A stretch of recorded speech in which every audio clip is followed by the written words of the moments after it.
Welcome to Vintage SF. I'm Richard Rempel, and today we're going to look at Across Realtime. It's actually, for me, it's an omnibus, but we're going to be talking about the Peace War and Marooned in Realtime by Vernor Vinge from 1984 and 1986.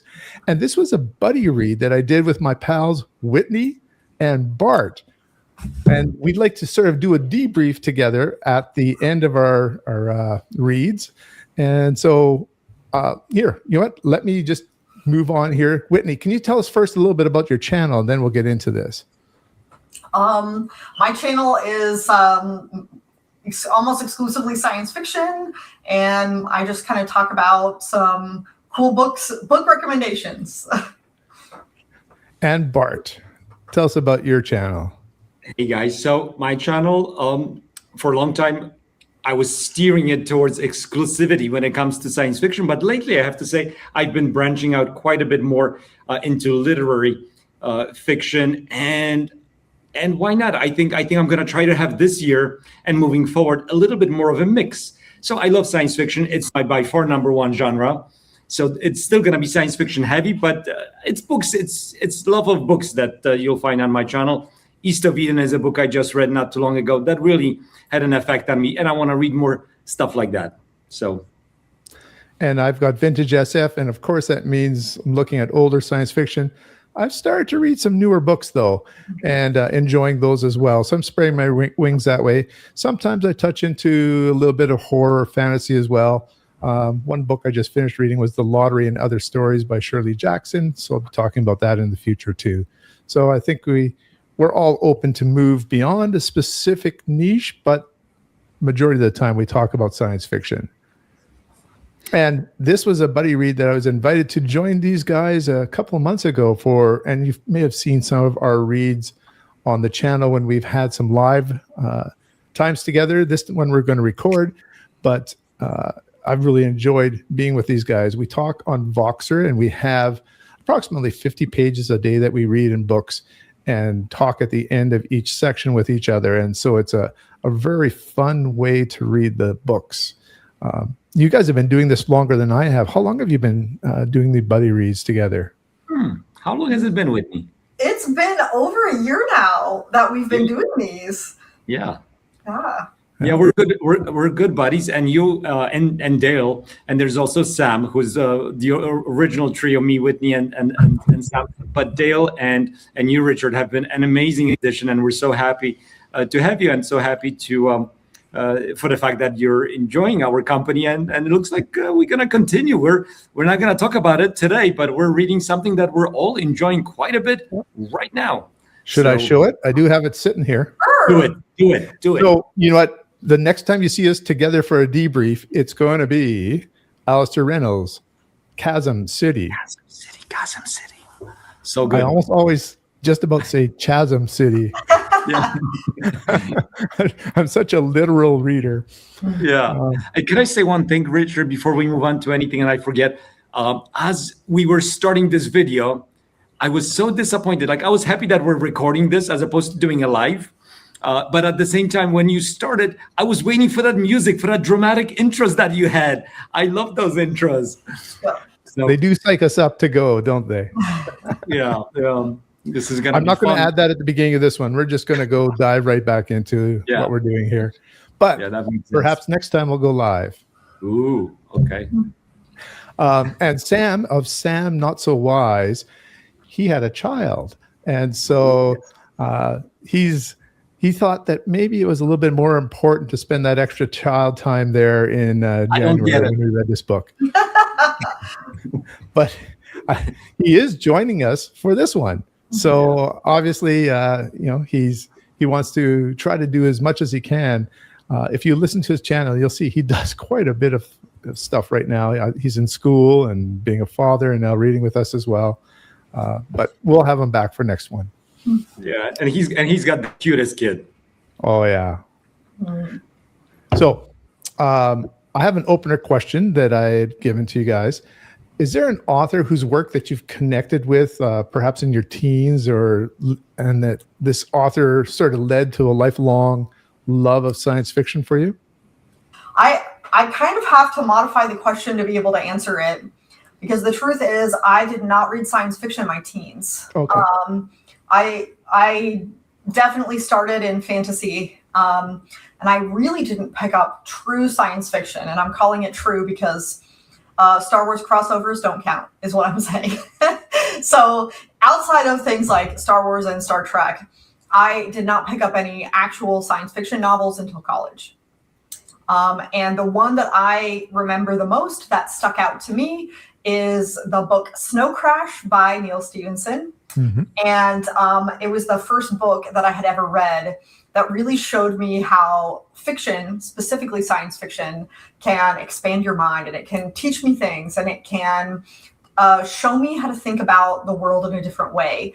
It was the very first book I had ever encountered that really taught me that religion can be seen as a means of social control, just as well as something like a government or even something like the mob.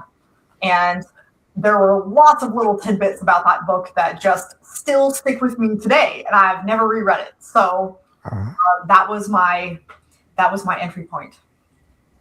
I hope when you reread it, it'll still be as vibrant for you as it was. That's why I haven't reread it, because I don't want to lose the magic. So we'll see. All right, Bart, how about you? Okay, so when I was growing up, and this was in Poland, I was thinking about it today after you sent the question. When did I become aware of science fiction as a genre even? And I'm not sure. I read Verne. 20,000 Leagues Under the Sea, Journey to the Center of the World, a few others. But I don't think I thought of them as science fiction. They were just adventures. I don't think I was aware. In movies, yes. In books, I wasn't until it was that I picked up Lem, Stanisław Lem, the most famous Polish science fiction author. And I fell in love right away. And I don't know if I read Solaris first. I don't know the order of books that I read from him. I'm not sure if it was Solaris or Sarbi, or I read Tales. Early on, I read Tales of Pirks the Pilot, which are very funny, and they're kind of like a great introduction to science fiction for someone young. Lem has a few different sides of him, and that is definitely the kind of the lighter side. By Siberia also, that's the word I wanted to say earlier, was one that I read early on, and that was amazing. And of course, Solaris. So he was an introduction early on to science fiction. But in Poland, at that time, we did not have any, or many, or at least I didn't have any. My parents didn't buy any of those books of any American authors. So it wasn't until I came to US when I was about 15 and I started. It took me a couple of years for my English to be good enough in order to pick up a book, especially, hard science fiction books were, intimidating for me. But it was Rendezvous with Rama, Arthur C. Clarke. And that book then kind of opened up my floodgates to other science fiction. And I actually reread Rendezvous with Rama recently, and I still enjoyed it a lot. But the rereading experience was not the same as the original. I just remember, that big dumb object when they kind of go inside and what happens. I don't want to spoil it for anyone, but the vision and the visuals inside when I was, 17, reading it really kind of changed my life. The possibilities that opened up in front of me. And on a reread, it was still great, but it was a little slow. Now, having read so much science fiction, this one felt a little bit slow, a little bit dated, but I still enjoyed it. I like Clarke a lot. So that's my backstory. And for me, when I was growing up, I saw some of the early science fiction shows like Star Trek and Voyage to the Bottom of the Sea, if some people remember that one, or Lost in Space, those kind of shows. And so then when I was in school, I was looking in the library and I would look for things that were the Star Trek novelizations. I guess they're not novelizations, the episodes that were put together with James Blish. But when I really found science fiction was in the school library again. And that's where I remember finding The Planet of the Apes by Pierre Boulle. And that one it was like a Twilight Zone episode almost, the way the whole novel is structured, which, by the way, is different and better than the movies. So it's worth reading just on its own. But the real author that sort of sealed the deal for me looking outside of media for science fiction, I was assigned in grade 9 to read The Day of the Triffids by John Wyndham. And I loved it. It was great. And I've reread it a couple times. And more I appreciate how Wyndham served in the World War II. And this novel was written around 1950-51. And it really kind of was what might have happened if society had broken down in World War II, applied to a science fiction plot of two events happening. One, people being blinded by visions of what they call falling stars in the sky. And then if they're blinded, a genetically engineered plant that could consume them, that could kill them. And could humanity survive? So I think it actually keeps on working for me. And I've collected much of John Wyndham's work from there. And I would say everything he wrote, just about everything he wrote since The Day of the Triffids, I really appreciated. Day of the Triffids is the only Wyndham I've read. Is that your favorite, or having read most of his back catalog, do you recommend Chalky or some other book as a good one to read? I would have to say probably my top 4, I would say, and I'll just see if I do them in order. 51 was Triffids. The Kraken Wakes, I think, was next, around 55. And then Midwich Cuckoos, the Chrysalids, and then I'll say Chalky as well, a late one from him. It's almost more of a novella, Chalky. Those ones would be, to me, I guess that was 5 that I named that are probably his core work. There's another one, I might even make it 6. The Trouble with Lichen as well is a really good one. That's my favorite. It feels like it was written yesterday. It's incredible, and it's very clever, and I did not expect it coming from an older author. Trouble with Lichen is definitely my favorite, and The Kraken Wakes is shockingly my second favorite. Day of Triffids would probably be 4 or 5 for me, just because some of the ideas that he comes up with are so ingrained in society that you already know them. So they're not shocking anymore, which is kind of what you run into when it's a little bit older. That's right. Some of the themes and things that we're looking at now seem to be overly done over the years since then. But he was writing, we're talking now, this is, 80 almost years ago that some of these books were written, 70, 80 years ago. And so very interesting for their time. Anyway, we should move on from the past, I guess, into something that's a little bit closer to our present. Is it written in the 1980s? So in our buddy read, we were looking at 2 novels by Vernor Vinge, one from 84 and one from 86. And they are, some people might say, a duology or a diptych. They're novels that are linked, but they can almost be read separately too. We might talk about whether we would advise that or not. But the very first one's called The Peace War. And Bart, would you tell us a little bit about this novel? Beware also that there's a technology that's called baubles, hence the enter the bauble for the thumbnail. We're going to talk a little bit about that technology. It'll be somewhat of a minor spoiler, but it's revealed what these are in the first novel. So Bart, can you take that away? I can try. So there is Peace War. Thank you, Whitney. I do not have the book with me, unfortunately. So Peace War, book 1. There's actually 3, I suppose. I think Dale read the short story in between, right? That I don't think we read, but there is one more addition to this duology. So it's 2 plus 1, let's call it. But he did not love it, if I recall Dale's feelings on that kind of book in between the two. But Peace War, I mean, Vinge writes Peace War in 1984, so right in the middle of all the things that were happening geopolitically with nuclear weapons proliferation, all those things on his mind heavily. And he conjures up a near future in which this technology of bubbles gets developed. It's a technology that is developed in California, in US. The bubbler is developed by one of our main protagonists in Peace War.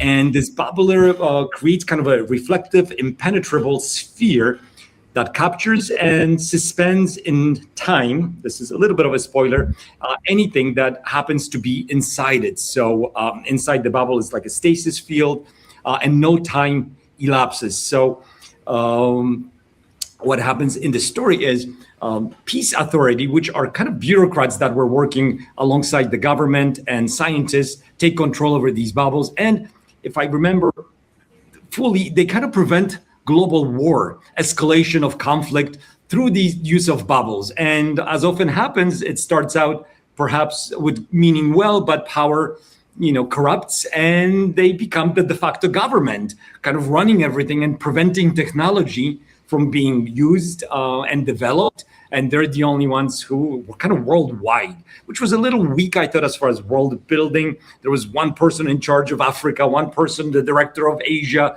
I don't know if I was buying that, and they were able to bubble up everyone. But that's kind of the world we're faced in. And when our story starts, I believe it's around 2050, 2048 years, 2048, something like that. And we're introduced to our two main protagonists, which one is the person who originally invented the bubbler, and then a young man named Will, who's potentially an interesting character. I don't think Vinge, unfortunately, does enough with him. Also, his growth seemed very strange to me. He comes kind of off the streets of LA, I think, if I remember correctly, gangs, but he is brilliant. He is someone who has who they quickly realize that he's got huge potential. And these rebels or thinkers, I think as they're called, kind of bring him into the fold as they are trying to be the counterpower to the peace authority who has taken control over the world. So they're essentially the rebels, and this is the setup, and they're trying to overthrow this government. I don't know if I did a good job describing the book, but... Can I add a couple tiny details, Bart? Please. One of the details about the baubles that is very key to understanding what's going on in the Peace War is that it's not just about what's happening inside the bauble, it's also what's happening outside. So the baubles are considered indestructible, which is definitely inclusive for things like warheads or space or anything. And these baubles are...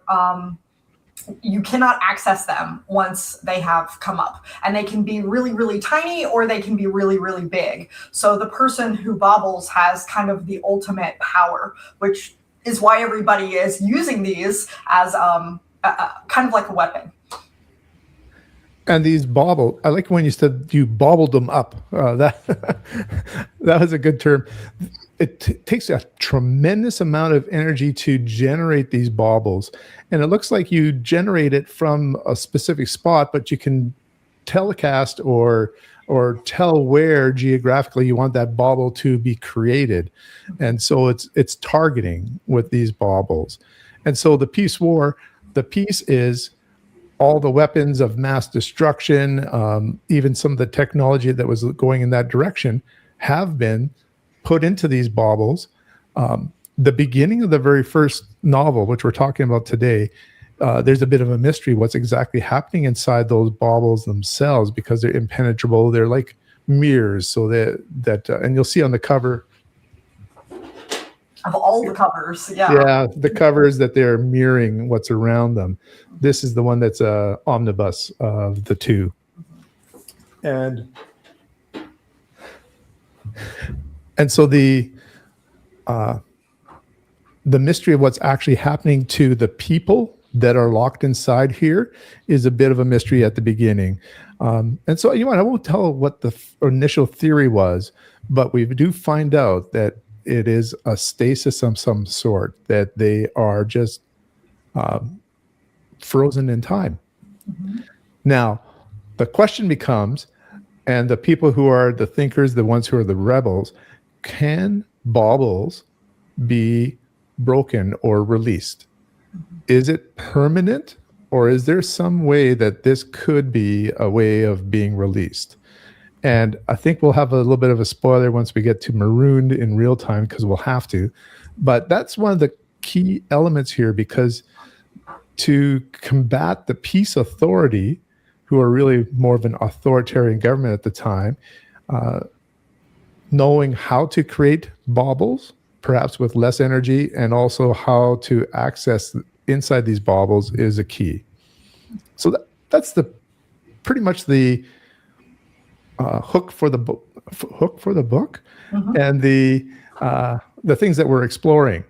Now, I'd like to hear about more of the experience of the characters and the story itself, how you felt about that. Bart, are you going to take that one away? That's an easy one. I was disappointed. In this, and we'll probably talk about this a little bit later, maybe. But Fire Up on the Deep was such an amazing read for me a few years ago, and so I was expecting more deepness in the sky. Also, both books written by Vernor Vinge. I was expecting something as exciting and as thought-provoking and inspiring as those books, and this one just wasn't. The idea is good, I think the way we describe it makes sense. This kind of slightly dystopian world, kind of ambiguous, who's right, who's wrong, really, because that's kind of interesting too.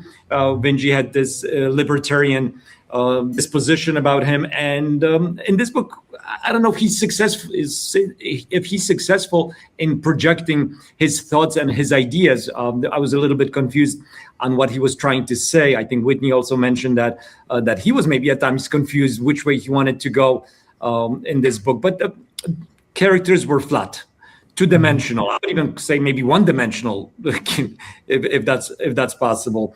The dialogue was really horrible at times. There were plot conveniences. The world building was a little bit unrealistic. I didn't really buy into it. It seemed off. It did not seem lived in.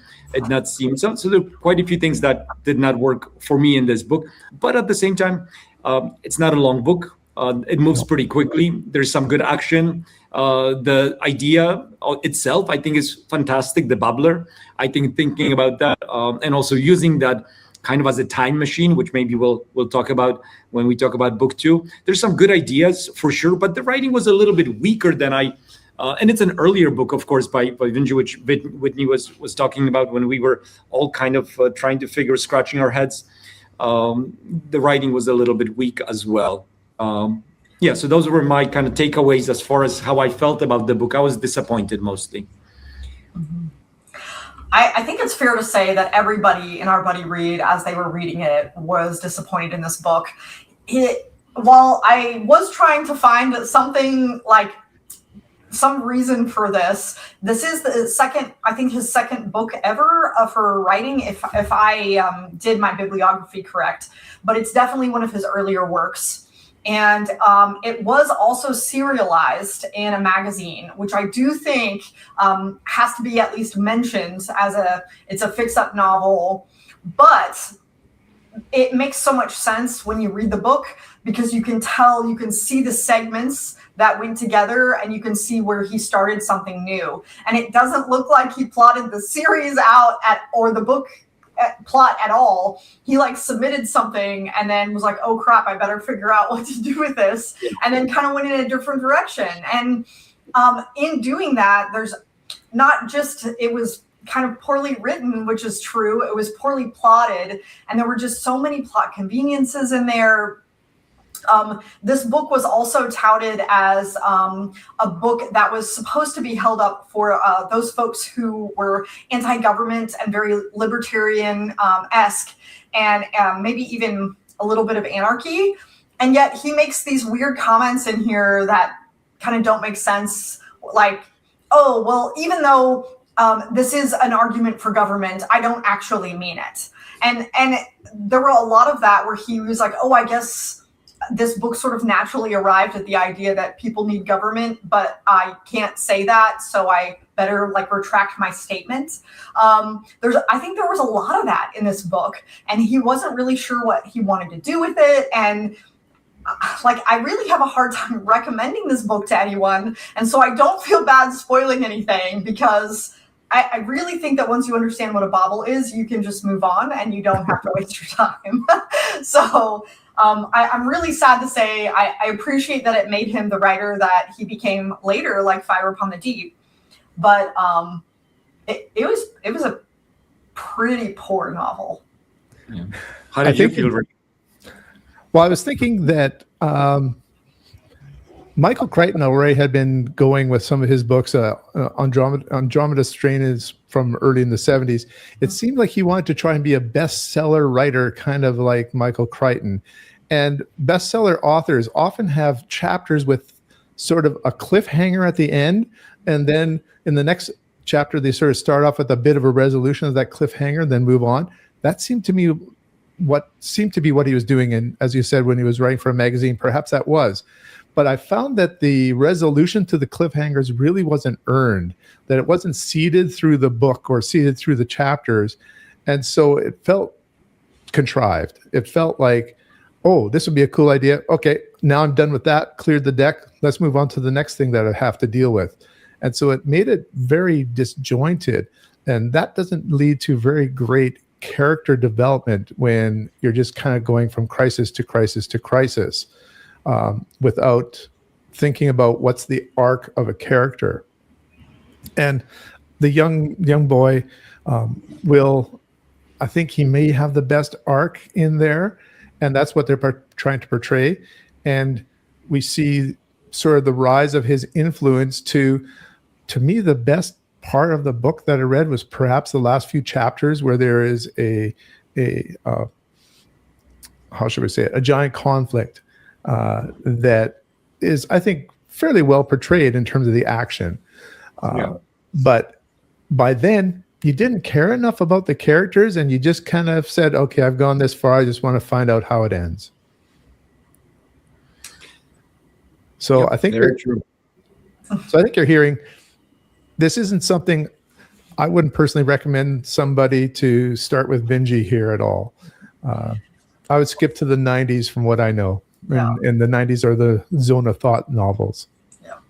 Well, for me, I'm also a ideas-driven reader, so I don't always have to have the most intriguing characters or the best dialogue to get along with a book. But I really have to say that the ideas were not enough to carry this book. So, yeah. Yeah, and I think there were some interesting ideas that could have been developed a little bit better in this book. The power corrupting, but I'm just not sure if Vinge really knew where the heart of this story is. Who is it with? Because I don't. It's just a little bit confusing. Because confusing, and not even throughout the book. Once I finished the book, I still was a little bit confused about what the point of it really was. And I was hoping that book 2 would really bring it home and enlighten me a little bit. And we'll talk about book 2, whether it did that or not, I guess, a little bit later. But disappointing, the consequences of removing like a threat of technology were not developed properly. This could have been interesting. Once you remove the threat of, because humans are self-defeatist tendencies, right, as we forever are struggling with that. And it's hanging over us, whether people think about environmental things or at that point, the nuclear weapons. So what happens when you remove this? Is it just that, people are fighting for more technology and just breaking up? Is that the whole thing? I don't know. It could have been some interesting philosophical discussions that were not there at all. So I think quite a few of us also felt that this was very pulpy. And then Dale brought up the fact that even though he likes pulp, typically, this is just not fun. Pulp is supposed to be fun then if it's just kind of light and you're not taking things too seriously. So it became, to us, kind of a lost opportunity to be anything of substance in any realm. I agree about that lost opportunity.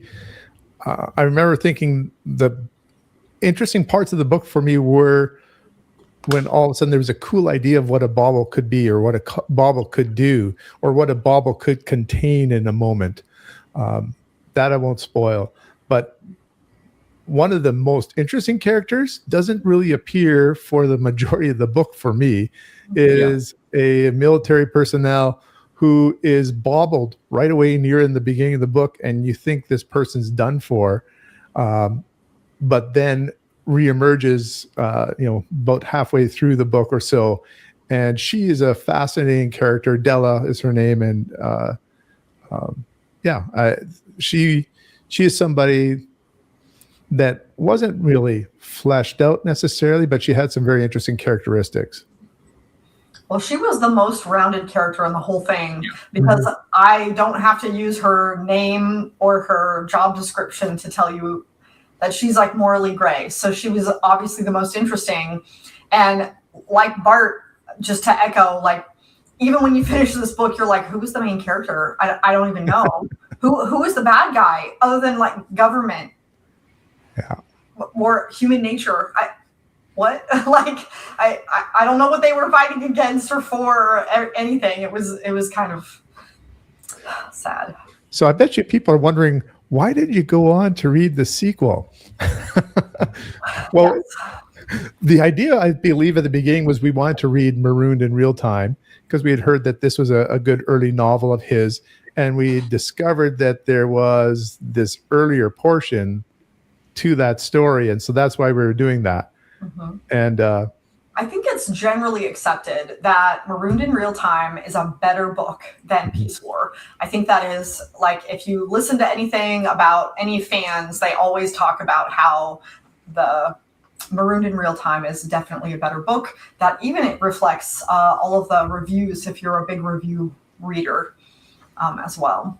What was really interesting before we move on, Richard, is that for some reason, despite the fact that this book didn't really have a whole lot of political discussion in it and things like that, I did find an article about how Vernor Vinge was put on the FBI most wanted list because of this book, and they clearly didn't read it because they just heard that it had to do with like anti-government, and so they started investigating him because of this book, which should make it interesting, but it didn't.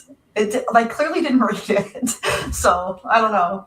Yeah, this book is definitely not transgressive, and no reason to put him on, other than the fact that I guess in the book we have government, U.S. government is kind of taken over by this peace authority, and maybe that alone was enough to get him in trouble with FBI. But otherwise, I didn't find anything anything interesting there. I didn't either. Yeah. One of the things I love about science fiction is it has a large portion of its authors who are actually scientists or professors. And Vinge is one of these. And if I remember correctly, he was a professor in San Diego. Computer science was one of his areas of expertise. And math.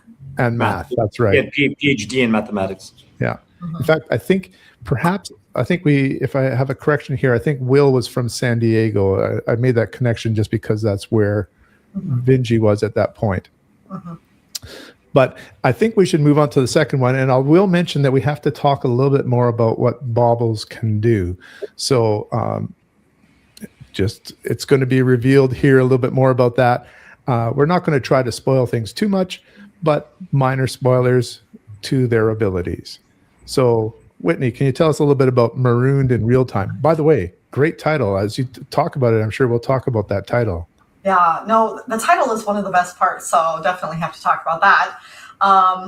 So this book is, in my opinion, another book that was let down by its marketing in the same way that Peace War, which was supposed to be an anti-government book, was let down by its marketing. Because this book, if you read the back cover, will tell you that it is a murder mystery. And not one of us was convinced that this was a murder mystery.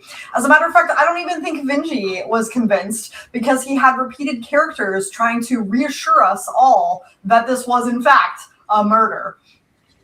It wasn't. So anyway, this book does follow a character named Willie, which I didn't love because it was not the character from the first book.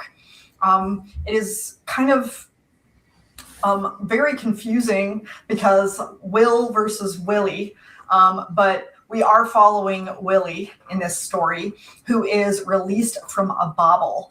And he realizes as he's released that this is many, many years in the future, and all the people that he knows are dead. And looking around at the world as it is, he realizes that humans have been almost wiped out. And this is a very desolate, very post-apocalyptic type of setting. And really the only humans that are left are the humans that were found in some of these baubles. And so we're really seeing the story take place in a very small community of just a few hundred humans that are left on the earth that were bobbled in some way or the other. Sometimes it was involuntary and sometimes it was voluntary. And these humans are trying to kind of restart the species, or at least that seems to be the goal of the main community. And this restarting the species is headed up by two very rich women who are trying to be the leaders of this community and trying to encourage people and to do what we need to do to kind of resettle Earth and restart our population. However, as we discover very, very early on, they have to kind of bobble through time to find a good time for humanity to kind of coalesce. Some of these baubles are popping in different time periods. So we have to wait for all of the big baubles that we can find so we can get as many humans together to forward the species as possible. So we bobble through for this one last bauble, waiting for it to pop. And we discover that one of the leaders of this group has accidentally been left outside of the bauble. And as such, because they go through time in such a fast rate, we find out that this woman has died essentially alone because she was left outside. And this is the murder that has happened. Yeah. And our main character...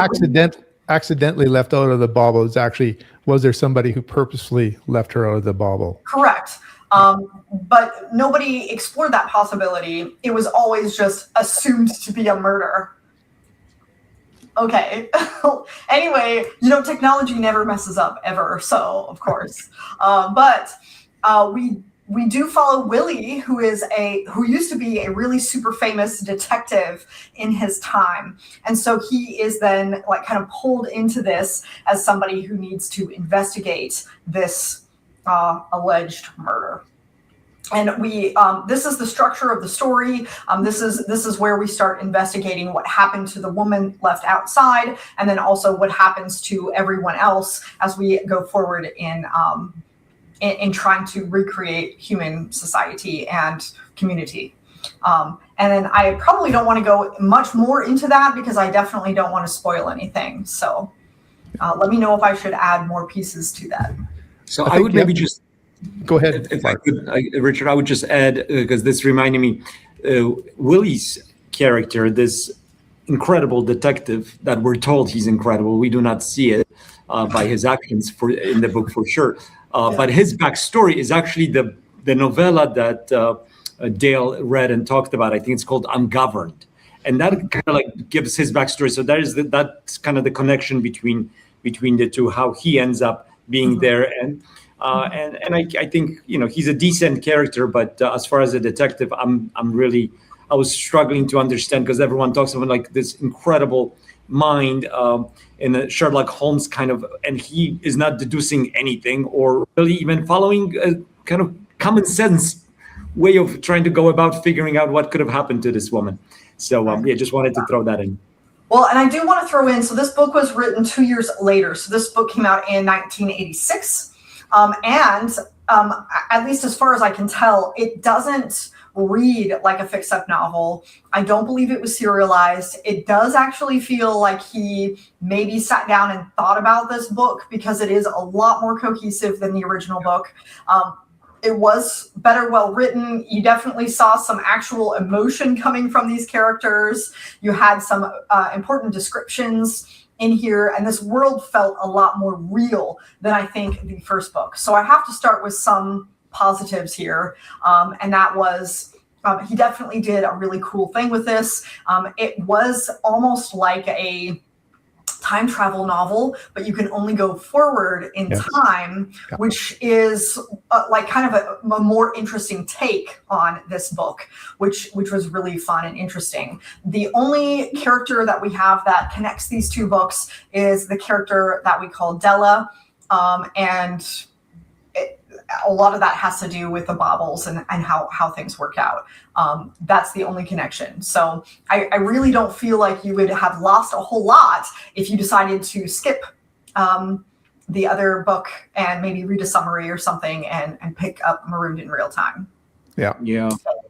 And of course, the title definitely refers to the woman who was marooned in real time. Notice that they didn't say assassinated. Notice that they didn't say murdered in real time. No. It's marooned because none of us are convinced that this was an actual murder. And honestly, all the bickering that was taking place among the humans in this future, I actually felt that wouldn't it be funny if she really just kind of like stayed back by herself, just decided I would rather just live out my life here than spend eternity with these bickering humans. But I will say that thank God she got marooned, because her backstory or her story of where she stayed, and we get through that story through her journal entries, was really interesting. I thought that was the best part of the book. I enjoyed that. What happened to her, where she was left alone on this. And this is, I don't know if you've said this, Whitney, you probably did, but this now is like millions of years into the future from the year that we're in now. So it's millions of years into the future that this takes place. And maybe a little bit of a missed opportunity also. I think Vinge could have taken a little bit more liberty with describing the world and Earth of that millions of years in the future. There were a couple of interesting ideas, a couple of interesting animals. Like there were some wolves that were attacked, but they were just like a little bit better wolves than we have now, but nothing really outrageous. But there was one animal, now that I think about it, who would, if you like shook, the animal would explode. So you could use this animal like a grenade. That was interesting. So anyway, my favorite part was actually Martha, I think was her name, who stayed back, who was marooned in real time. Her backstory was fun to read. Yeah.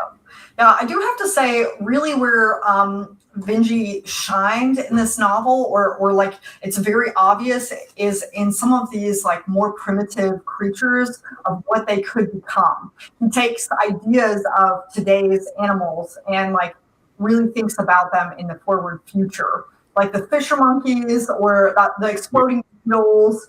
Like they had a bunch, not a bunch, but a couple of really interesting aspects of what the future might look like in terms of some of the creatures. So I did think that was a strength for him in this book, which was a positive. What I didn't like is that he constantly knew that he wasn't convincing anyone that this was a murder and had to constantly tell the reader because he knew this wasn't working, right? Like if he just kind of let that aspect of it go, like for example, we have this great, amazing detective who doesn't even investigate the scene of the crime. And it's pointed out. He points it out to the readers. And he doesn't fix it. Richard, did you like the crime drama? Because this book is actually marketed as a science fiction crime story. What did you think about that's a mistake. I think what I like about this book is that there's glimpses of that Vernor Vinge that we see in the 90s in terms of the alienness of millions of years in the future Earth. I love the time forward travel of the baubles trying to match each other so that they could get the people together. They had some control about how many years a bauble would jump. And so there was a fascinating, beautiful scene about trying to get access to a bauble that was buried deep in the earth because of all the years since it had gone, which was actually one of the ones from the first novel. And the things that they do to get it up basically are wrecking the climate of the earth. But then they just jump forward a million years or so till it's past that time again to continue on. And so some of those huge world building ideas, or they have access with their technology now, they have access to space as well. We learned that they've done even some interstellar travel. And those sections I found were very interesting and reminiscent of what we find in the 90s. And of course, I think you mentioned there's one character that comes back who has been on interstellar journeys is Della. And I don't know about you guys. I almost cheered when I found out she was back because that was the one character I really kind of cared for in the first novel. But it seemed like Vinge tried to keep directing it back to the mystery. And I'm not going to say that no murder happened. I think it's just what are the circumstances of what is a murder and what's not, and how are things manipulated at the time that this person is left out of the bubble. Well, I think he could have done a better job at the beginning convincing us that it was a murder rather than just, we just assume it's a murder and that's the way it goes. So we'll just keep telling you every couple pages. Like, give us the clues of like, well, we know it didn't do this and we know it didn't do this. So it must have been somebody did it. Like, I don't think it would have taken that much time to put those pieces together. It was kind of like an Agatha Christie reveal of all the people in the room who might have done it near the end of the novel. But before that, he's kind of like a dull Inspector Clouseau trying to just have things happen to him as he goes through the mystery. Yeah. Well, I was also really surprised because, as we mentioned earlier, Vinge was a PhD in mathematics. And we started trying to do some of the math about what was happening in these books, about, what happened with this interstellar travel person, where they went, and then when they came back, and even if they had faster than light travel, the numbers didn't match up for what they were giving us. And I just found it, I think he was just lazy. I just don't think he tried, because if somebody who doesn't love math could figure out this doesn't make sense, then I don't know. I was a little disappointed in some of those. I was disappointed because, as much as I was happy to see Della back, and some of it was mildly interesting to me that she traveled to literally other galaxies. As it was stated, we were trying to figure out what galaxy, how would it be possible, and why. We're clearly just traveling to another star system would have made more sense and still would have been amazing. Why is she traveling to other galaxies? Why are you writing that, Vernor? But also, it seemed like she traveled by herself and came back. I'm just like, really? There's like 150 people left. She has the time to travel to other galaxy and then just comes back to this 150. Like, I don't know. It just seemed like he just thought of that idea like paint by numbers. So we're going to do this. And then, okay, how about we also get an intergalactic traveler? I don't see how Della by herself is traveling, and there is a scene where she's fighting with like another alien who's like I was confused what I was reading at times with this. I liked it when it was more grounded, and I felt that was happening with Martha's journals, her trying to survive, befriending these animals that are now million years of evolution with these monkeys. I thought that was excellent. And of course the bubblers themselves, the technology is interesting. So overall, it was a bit of a mixed bag for me. I like I said, I didn't say it, but I loved Sherlock Holmes, Arthur Conan Doyle when I was growing up, and I didn't get any of that in this crime mystery or Agatha Christie, other than just getting everybody in the same room at the end and trying to say you are the, like that kind of a, I don't know. It was like all kinds of things mixed in and shook, and not much fell out, in my opinion, out of that bag that he was putting things into. So nothing good anyway. The mystery that I found fascinating was how all the people died. What was the cataclysm that had so many people on Earth die? It was only a couple hundred years in the future from the first novel that this happened. And so then it was the people who had been bobbled in different circumstances that were kind of projected to the future, or the core people, those two ladies, had seen that things were going badly and they bobble into the future to try to escape it. But they don't know for sure what finished the Earth. Could it even have been aliens? And that's kind of thrown into the novel. And it didn't come out in a satisfying way. But to me, that was much more an interesting mystery than why Martha was left outside the bobble. Yeah, exactly. Great point. I do say another strength, because overall, I think we can say it wasn't super great. But I do have to say another strength is he was very convincing with all of the groups. He was a lot more convincing with the groups of people. So we still have the old faction who were a part of the peace authority from the first book. But then we also have a couple of people who were like joyriders through time. And they're like, we see no reason to settle down and hang out with people. And then we have a couple of people who are just there involuntarily, coming to terms with the fact that everyone they have ever known is dead. And also everyone on Earth is dead. And they only have a couple of like days for that. And so they're trying to decide which faction or which group they're going to go with. And they really only have like a couple of months of real time to decide which group they're going with. And there's a lot of power struggles with that. I did think that that part was a lot more realistic in this book than previous. But I agree with you. I think there's a lot of red herrings that he threw in there that just, why? Didn't make a whole lot of sense, especially that alien thing. I don't know. The alien thing. Also, another thing that could have been interesting to me was kind of developing a little bit about societies and how societies survive and develop. And, like Jared Diamond writes a lot about these small groups of people, like 150 people being just the right size group. There was something there, like these two women that you talked about, Martha, and I forget the other one's name, wanting to kind of put together a group of people that then could sustain itself. But at the same time, it kind of didn't make sense because they basically had the ability to prolong their lives indefinitely.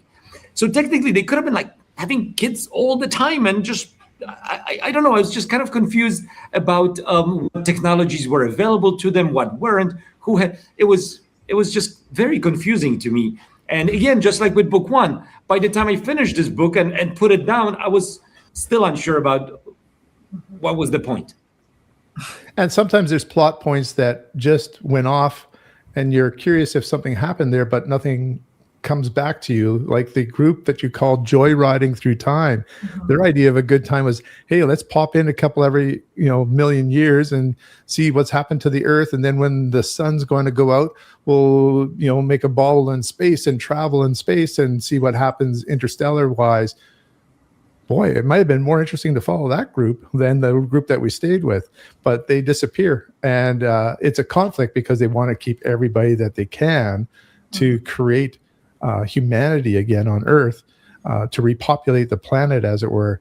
But that group, nope, they didn't want that. They're like, hey, we're off for a good time seeing what the history or what the future holds. But some can live for like 9,000 years of actual lifetime, because they've obviously, in some ways, they've lived millions of years because it's millions of years in the future. But they've also lived, like, I remember someone 9,000 years. That's a lot of living. That's a lot. I don't know. It was confusing because I kept wondering, is that the stasis time included? No. But it didn't seem to be. It was millions. It was millions of years in the future. So they did mention that certain baubles, like certain people, if you got bobbled later in time versus earlier, they did come up with some life extenders. And so the people who had been born after that had like extended their lives, and all of them brought technology with them to allow them to continue to extend the life. They also did mention, like more towards the end, that some of the technology that the two women brought, and the reason why they were the leaders is because they were one of the latest groups. So they had the most high technology of all of the people. And they were planning on, trying to help people in the future. So they brought a lot of stuff with them. They only had so much for a certain amount of population. And that's why they aren't just having babies and doing all this all the time, because they have a limited amount of technology and it's only going to run for X amount of time. And they didn't bring extra parts, or they didn't bring repair issues, things like that. So they did kind of address it, but it was way later in the novel. I think when Vinge wrote himself into a corner and then said, I better come up with a reason why this is. Yeah. I also found him writing himself into a corner a couple of times where he talks about, especially towards the end, where she points out that they're like acting like a government. And it's the natural conclusion of, it seems like all of his books, that government is required when you have enough people. And then he's like, oh no, I don't want to be a government. We'll just give everyone all these technologies. And then suddenly I'm not a government. And it's like, no, that's not how that works. He just continually does a really poor job of convincing me that you don't need a government, even though that was his whole shtick on the first book. I thought that was very interesting. So basically, he managed to get in trouble with the FBI for no reason. Yeah, correct. Correct. Because he concludes that a government is needed, and then he backed off of it. So your concluding comments for this novel, what you would recommend to people? Yeah, Bart, would you recommend it? What do you think? I've seen the reviews. A lot of people like it. So, I mean, we were pretty, I think, unanimous in our, and of course, a little bit of variety between our points for sure, but we were all pretty disappointed with both books. I do think Marooned in Realtime is better. There were things that I was really engaged with in the story. I would say, however, that I do think it kind of makes sense to read the first one if you're going to read the second one. Because I think I would be a little bit confused, or at least do some research about the first one, like you said, Whitney. Find out about these bubblers, the back history, a little bit about what had happened. It wouldn't be a strong recommendation for me, but I would say book 2 is better, but still not great. I saw Publishers Weekly, like a quick quote saying, about Marooned in Realtime, as a mystery, this is a bust. And I agree. As a mystery, it's a bust. As a science fiction book, it's got some good ideas. It's okay, like 3 out of 5. 2.5 out of 5 for me. Yeah, I'd probably give it 2.5 out of 5 also. Yeah. I would say it depends on who I'm talking to for whether or not I would recommend this. Because I think if you're somebody who's not as detail-oriented as we are, who gets really obvious with all of these problems with the plot and the bumps and the math and all that kind of stuff, I think if you're somebody who can kind of just read superficially, I feel like you could probably enjoy this book fine. I think that if you have the more sci-fi acumen you have under your belt, the more these things are going to start bothering you, I think. So well I would recommend it with extreme prejudice, I guess. Extreme caveat in terms of who would be reading. Yeah. What about you, Richard? Would you recommend it? Well, I'd be along the lines of Whitney. I found that there was the flashes of the Vinge that I remember from reading in the books he does in the future, in terms of some of the scenes and some of the events that are happening, and that relationship that Martha has with the animals that she's exploring the world as it has changed in evolution. And so there are some flashes that were a lot of fun. I really enjoyed reading those parts. But then there's still some of that head scratching from the first novel about, this is not really hanging together the way it should. Progress, but not quite enough to really recommend to somebody to read it. If you are like us and you're just curious about Vernor Vinge and how he came to be, who he was, and in terms of his writing, then maybe you do want to pick it up as well. Interesting concepts. Now, I know that there's a book of Vinge's that I haven't read that I know that Whitney has read and recommended highly from the 2006, I think it is. And it won an award. What was that book again? Rainbow's End. It won a Hugo Award. And I think it's really important to say, okay, it is not better than Fire Upon the Deep or Deepness in the Sky. It is not.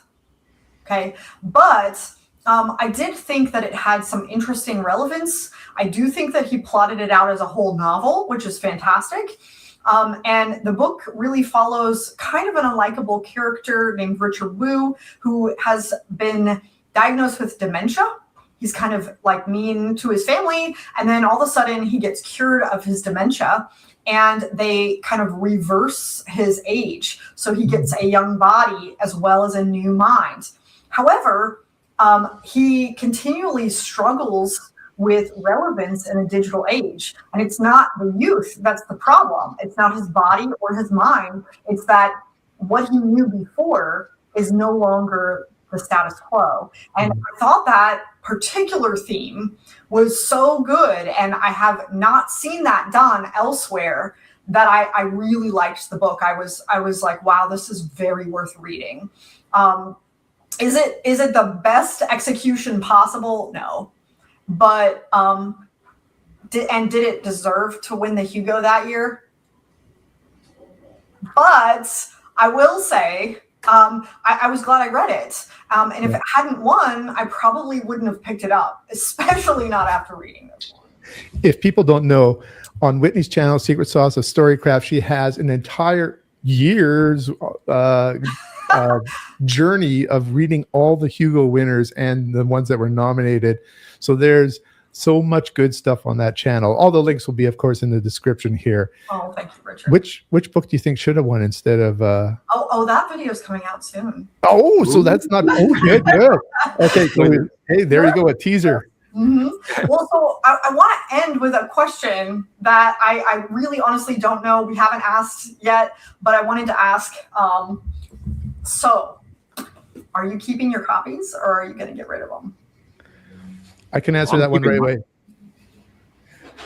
I was in Albuquerque when I picked this up because I knew that we were going to read it, and so I was happy to find the omnibus. But I was also happy to find that it was a signed omnibus. So you're keeping for it. that reason alone, it's a beautiful book and it's signed. I will definitely keep it. Okay. What about you, Bart?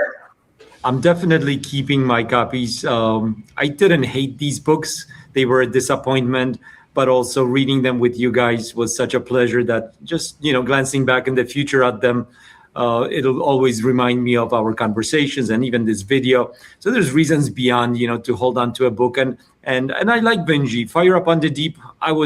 When I read it, I loved it so much that, I'm definitely keeping them. I wonder, one more question about Vinge before we move on. Well, real quick, I'm getting rid of mine. Yes. Okay. Okay, sorry, go ahead. That's fair.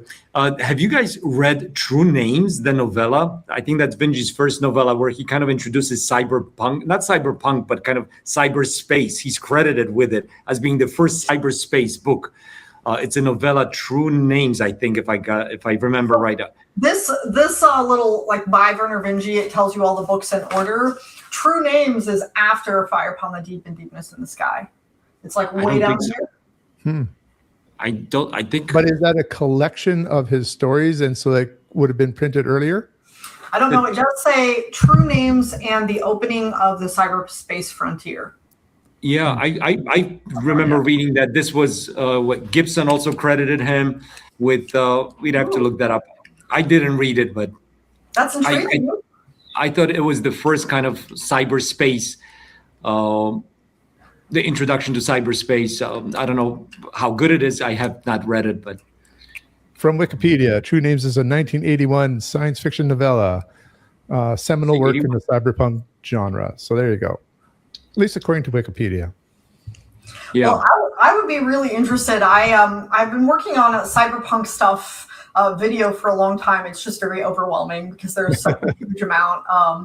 And it's funny because Neuromancer got actually used the term cyberspace. Like, he coined that term, but it wasn't the first one. No. But there are so many books that were like this close to cyberpunk, like the vibe of it. Yeah. I know I read a John Brunner book that felt like pre-cyberspace. Shockwave? Yeah. Shockwave writer. It felt like cyberpunk without really quite saying it. And there's quite a few other books that came out really early on that were like precursors to it. So who came up with the idea? It's kind of hard to tell. I'll just even mention in the 1950s, I think Charles Harness wrote Paradox Men that has some of that feel too, which I had reviewed that book earlier on my channel. And so I have a little bit about that there too. But I'm glad you said something, Bart, because I didn't know about this. So now I'm going to have to go find it.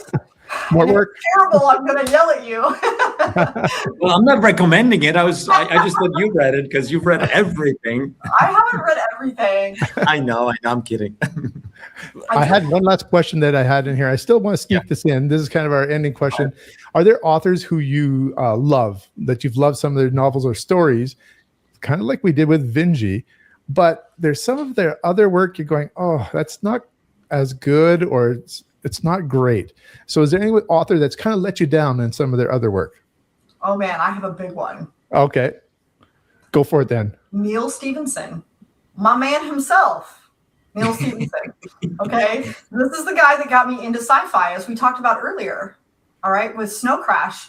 I have definitely read some of his books that I loved. And then some of them that I didn't necessarily love, but I still understood, like, wow, these are still really epic stories. And then I've read some of his stuff and I'm like, what is this? Why is he doing that? The two books I can think of off the top of my head for him that I really did not like is another book I'm getting rid of called Zodiac. It's one that's not very well known for him. He also tries to make it be very like pulpy mystery, and it fails terribly. And then another one is Terminal Shock, which actually came out rather recently. I think it's his most recent, or one of his most recent books. And it was awful, like truly, truly awful. So. How about you, Bart? Yes, I thought about this after you sent us the question. I kind of looked back through the books I read. So Stevenson is a little bit of a cheat, Whitney, because Richard said, one hit wonder, but he's got more than one hit. We read together Anathema, and Anathema was really good. Wonder. It doesn't have to be a one-hit wonder. It could be a bunch of books that you enjoy. By the way, I just looked it up. Termination Shock is the name of the book. I'm sorry. That's okay. Just in case somebody's wanting to correct us, you don't have to now in the comments. So anyway, back to you, Bart. Sorry about that. Yes, I took your question more literally, like one hit wonder. Okay. And looked through the books that I've read, and someone who hasn't, who had a big book but nothing else. And for me, I have two. I'll mention both of them, I guess, if I may. One is I read a couple of years ago, actually, with Chris and with Robin. We read Walter M. Miller's Canticle for Leibowitz, and famously, he wrote another one and maybe a couple of other books, The Horseman or something, the follow-up to it years ago. But he was a trouble. I'm sorry? Go ahead. I'll give you the name afterwards. Okay. He was a troubled guy, unfortunately. But I loved Canticle for Leibowitz. I thought it was great. I'm not like an all-time favorite, but I really liked it. I liked a lot of it. But he's someone who, never lived up to that standard. And also another one is Daniel Keyes with Flowers for Algernon, a book that everyone knows, and it goes beyond even science fiction, but also it's his one standout. And then he's written more books, but none of them are anywhere near as good as Flowers for Algernon. So yeah. Have you read any of his other books or no? No. Any of either of theirs? No. I have one more book by Daniel Keyes.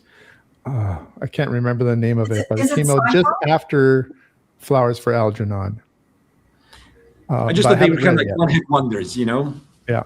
That's why. Well, I would also add one of the most famous one-hit wonders. I didn't list it because I've been wanting to read this other work, but I didn't. It's still on my list. Okay, it might happen. But Mary Shelley, Frankenstein. Mm-hmm. She wrote The Last Man, which is one of the first post-apocalyptic books that I have been dying to read, but nobody talks about. She's also written several other books. So have you read it, Richard? I haven't read it, but I've been dying to read it because I did pick it up. Oh, every book that I talk about recently, I'm like, well, I guess we're going to do a buddy read with Richard. So we have a lot of similar interests, I guess. I guess we do. I don't know, but yeah, I've been dying to read The Last Man. Yeah, me too. But she has other works as well. But obviously nobody knows about them. Frankenstein is the one that everybody talks about. Well, Frankenstein is so transcendent and such a huge. And now with the movie, also, I watched the movie. The movie was great. I thought. I enjoyed the movie quite a bit, and she was so young when she wrote this book. It's just an incredible story with Mary Shelley. Wow. Yeah. If you're going to do that buddy read, let me know. Do not leave me out, please. I'm interested as well. I loved Frankenstein and haven't read anything else. Don't tell Bart. It could be a bit of a dry read. That's what I'm worried about. But otherwise, I'm pretty sure it's going to be, because it's probably not well known for a reason. Yeah. By the way, the book that you were talking about from Walter M. Miller Jr. is Saint Leibowitz and the Wild Horse Woman. It's set in the future. I've read it. It's set in the future it's set between novella number 2 and novella number 3. Like there's 3 parts to Mechanical for Leibowitz. And it's kind of like Neil Stephenson grabbed it and extended things out. And so there's a lot of world building in there and not necessarily so much story. It was published posthumously because he didn't want it published the way he had it. He was never satisfied with it. I've heard it's not good. Did you think it was good? I didn't think it was as good as Canonical for Leibowitz because it just seemed bloated and didn't really have a great direction. If you just love the world of a Canonical for Leibowitz, this definitely extends that world in ways which might be interesting to you. But it is a big book. It's probably almost 3 times the size of a Canonical for Leibowitz. It's okay. Yeah. And but all of his short stories, majority of them are awesome. I would recommend any of his short stories. And there's a best of Walter M. Miller Jr. I don't know if it's presently in print, but if you ever find that, grab it. His short stories are great. I really like Canonical for Leibowitz. There is depth to it and humor at times that was surprising. I really enjoyed it. So yeah, I would pick up his short stories for sure. Yeah. Would you consider to be Cordwainer Smith a one-hit wonder? No, I think he's consistently good. That's me. Yeah. Well, I think his short stories are supposed to be fantastic, but he really only has the one novel, Norstrilia, right? But it really is an extension of his short stories universe. True. And so it all hangs together as basically one gigantic work, I think. And even Norstrilia is kind of put together from 2 smashed together. So even that is not like a proper novel. Yeah. So, but there was a lot of fun. Another buddy read we had. Yeah. If you want to look back, I'll put a link in here as well for that one if you're curious about what we thought about it. A more positive. Yeah. It was a lot more fun. A lot more fun. The one I'm going to mention as well is I'm just like Whitney too. John Wyndham was very influential in my love of science fiction, but he tried to sell a novel at the same time that he decided to go and write Day of the Triffids. It was called Plan for Chaos. Never got published until 2010, or maybe just before that. A university press decided they were going to publish it, and it is awful. It's flying saucers and Nazis in the Brazil jungle. There's a Ira Levin story called The Boys from Brazil from 1979. They made a film of it too. I feel like some of those things came from this 1950 novel he wrote but wasn't published. I don't think so. I think it's just a common theme. The Nazis were still there. They're still a threat. But it really was horrible. He has his characters usually are very sort of keep calm and carry on British people stuck in amazing situations. And so you can imagine being kidnapped in flying saucers and brought to a Nazi base and those sort of things with a calm Englishman trying to figure out what's going on. He also had a sort of a fix-up novel, a bunch of novellas put together called I'm losing the name now. The Outward Urge. I did not like that one. I didn't think that they hung together very well. I'm kind of heartbroken because I liked a lot of his stuff, and then I saw that one was published recently, and I got it, and now I'm like hesitant to pick it up because you don't like it. I have to agree with you. I think that he's also one where he's got like 3 or 4 or 5 books that I really like, and then he's got a bunch that I'm like, this was terrible. Like, what is the one that's Stowaway to Mars? Yes. It was terrible. Yeah. Those, to me, his career is separated from before World War II and after World War II. And before World War II, it was just pulpy stuff that he was trying to sell to the American magazines. After World War II, all of a sudden he decided to really write a novel. Even some of the stories he wrote after World War II, I think, were better as well. And I think that World War II really shaped him as a person and gave him that experience that a writer sometimes needs to create a better, deeper work than when you're younger. I would agree.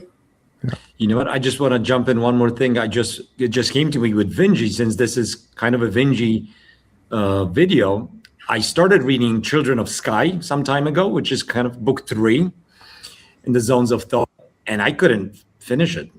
I thought it was poor. I thought he kind of regressed. And that book he wrote towards later in his life. He passed away, I think, 2 years ago. I don't know when he published Children, but it wasn't good. It felt kind of juvenile in a way. It picks up with the Tynes on that planet with the kids who like 10 years later or something. But I could not get into it, and I wasn't enjoying it. And I stopped early. Maybe I'll go back to it because I didn't really read a whole lot. But I was just disappointed. So I stopped. I remember you and Whitney saying, maybe we should reread A Fire Upon the Deep. Is it really as good as we remember it to be? We wonder now. Again, this is another one that I'm like, this is why I don't reread. Why ruin the magic? Why ruin it? Yeah. Good point. Oh, and I have one more one-hit wonder, a guy who literally, I believe, wrote one fiction book. So a true one-hit wonder, dropped the mic and left. That's Carl Sagan with Contact. Mm-hmm.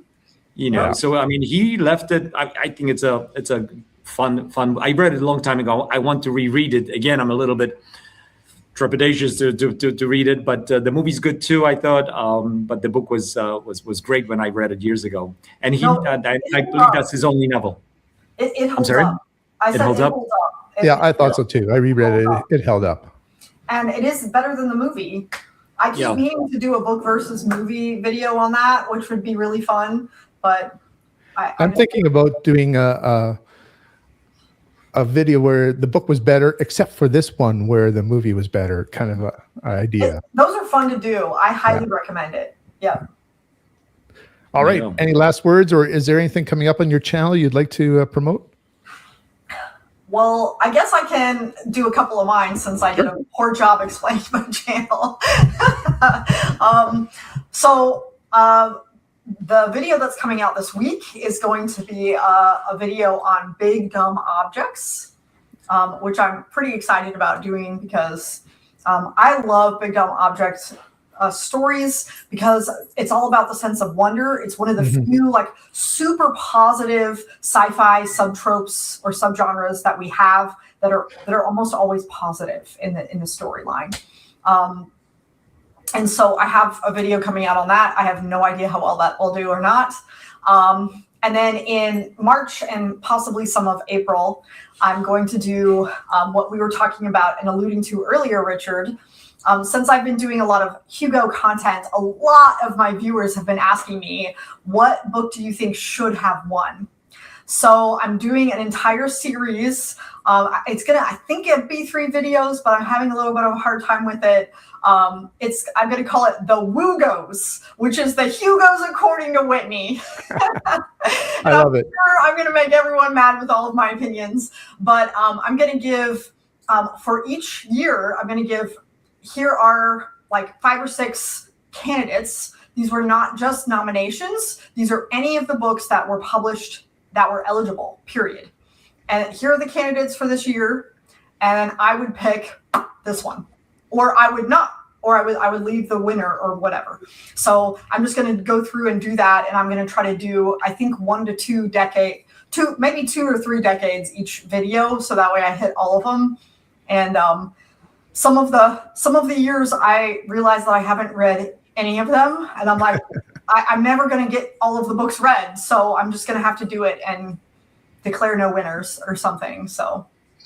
And for those viewers who haven't seen her Hugo videos, she does those by decades. And so the last decade is from 2010 to 2020, since our decade hasn't finished yet. So I'm guessing in about 5 years we'll have that one. I don't know about that. Yeah. And since you guys are so light on science fiction these days anyway. Yeah, exactly. We've had nothing but fantasy winners for a while now. Yeah. Although But I did just nominate my Hugo, but I mean, one person, it won't matter, but I did just nominate for this year. All right, Bart, what's coming up for you? I nominated Shroud. Okay, good. I'm So reading Shroud right now. You're going to have to tell me what you think when you finish it. Bart's reading Shroud right now. Yeah. Okay. Yeah. And it's really good. Like it's so. This is Adrian Tchaikovsky. Tchaikovsky, really strong, great alien depiction, really well done. Yep. So yeah, Whitney, I love your Hugo work, but I'm really looking forward to that video with the big dumb object. That's a fun trope. That's one of my favorites. So I'm definitely gonna look out for that. As far as me, nothing really exciting, nothing new. I will maybe say that if anyone wants to check out my video that I posted, the last video I posted, which I spent a lot of time working on, and not enough people have seen. I was actually kind of proud of it. I'm usually very skeptical about my videos, very hard on myself. Like, oh, this isn't good, but I was happy with the way it came out. So yeah, there's a video where I'm talking about my top 10 authors, 5 science fiction and 5 from outside the genre. And I spent like hours picking out the right music, and like you hope a video does well, and who knows, sometimes they do, sometimes they don't. And so if there's a video, that would be the one, but nothing horribly exciting, terribly exciting coming up for me, just my regular content. As I'm enjoying reading, it's another great year of reading, thanks in big part to you guys. Yeah. And what about you? I can put a link to Bart's video that he's talking about those 10 best books in here as well, if you're looking for it, just to make it easy. Yeah. I'll just mention that once again, we're reading this book right now. We've only done 2 days, so we're 100 pages in, but we are all really enjoying this one. So it's going to take a while, but I think that'll be a lot of fun to talk about in the future. For myself, I'm enjoying your content with the big move, Richard. You have a lot of things happening. Tell us about it. I'm moving from a house into an apartment, still in the same city. It's basically downsizing, and we're having a lot of fun doing this. But I don't have all my books here, and I will eventually have them all here. We've left some to sort of stage in the house, and so I have my anniversary date for YouTube is April 17th, and so I'm hoping that I'll have my entire library here and shelved and do a sort of a shelf tour of that.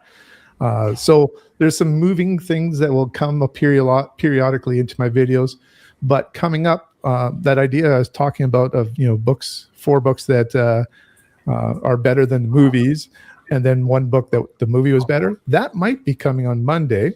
Or I'll do something that's a little outside the science fiction realm, but interesting, is Shirley Jackson, The Lottery, and Other Short Stories.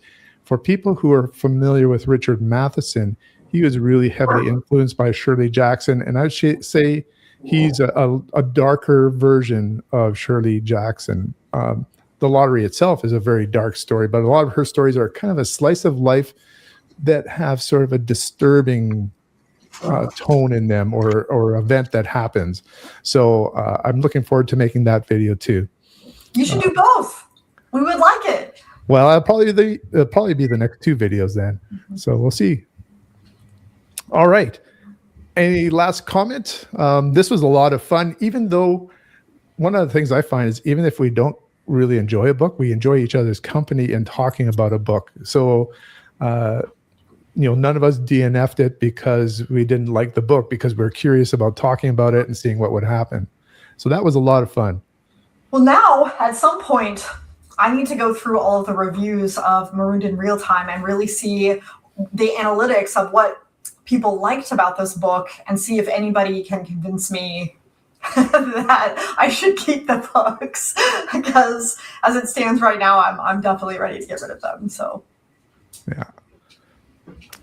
All right.